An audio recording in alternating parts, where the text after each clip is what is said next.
This is perfectly natural. So I just got done checking out the new horror movie Barbarian. And holy shit, that movie is wild. It's basically about a woman who goes to an Airbnb, and when she gets there, she finds out that there's someone already staying there. They sort it out, but realized that they both booked this Airbnb and that there was some kind of mix-up to where they're both supposed to be there. Anyway, she ends up deciding to stay the night there anyway because the guy seems trustworthy, and they get all that sorted out. In the middle of the night, something happens and this movie completely changes. But it's really a fun movie. It's not a crazy, exciting something happening every moment, yet it feels like there's constantly stuff happening because of the way they're constantly changing the way this movie feels and looks. It also has a ton of twists and turns, and every time you think you know what's going on, it's going to flip on you again. I've already heard a lot of people talking about how it's disjointed, and it is and it isn't, because everything is very deliberately done in this movie. It has these crazy transitions where it goes from one style of movie to another. It looks different, feels different in every way. But that's all deliberately done to make you feel like the people in the movie, that you're in this environment, you're in this situation.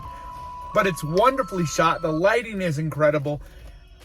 The plot is really one that I have to be careful on, and you need to definitely be careful on what you listen to because it could easily be ruined for you.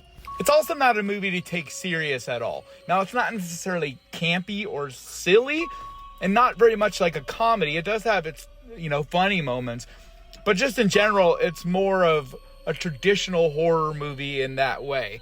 But not really a traditional movie in the other way. It's very strange though, and it has a lot of things visually as well as just in the story itself that I think a lot of people are going to either really dislike and not be a fan of, or at the very least be just kind of like, yeah, that wasn't that great, or like me, love it.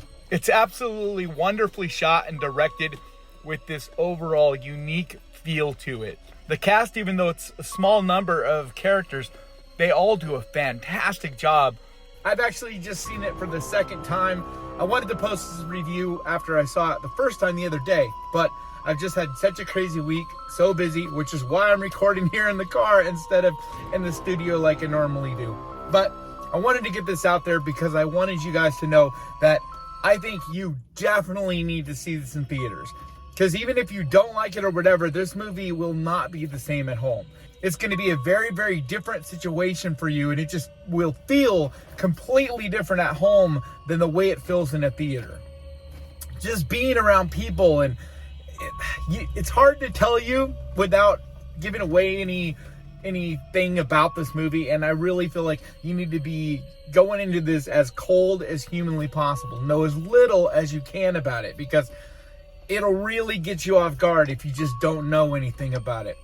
And I know this movie is scaring the shit out of a lot of people. I don't necessarily know how scary I think it is. It definitely has its scary moments, but there's a ton of dread and uncomfortable elements to it. So yeah, just to sum it up, I highly recommend this movie. Like I said, I think you definitely need to get out there and see it in theaters before it's gone, because it really is an interesting movie.